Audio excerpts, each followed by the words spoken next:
Hello friends, welcome to my YouTube channel. So today in this video, I'm going to show you how to speed up this phone using animation scale. Simply go to the settings and scroll down at the bottom. You can see the option developer options. Tap on this one.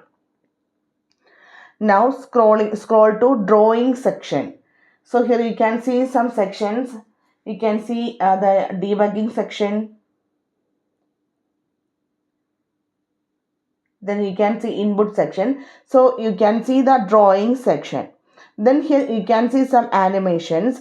Then you can see the window animation scale. Tap on this one. You have to select the animation scale to 0.5 or animation off.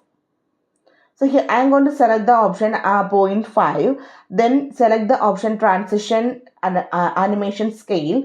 Here also you have to select animation scale 0.5x or animation off. And the third one, animation duration scale. Here also you have to select either animation scale 0.5x or animation off. So this makes super fast your phone.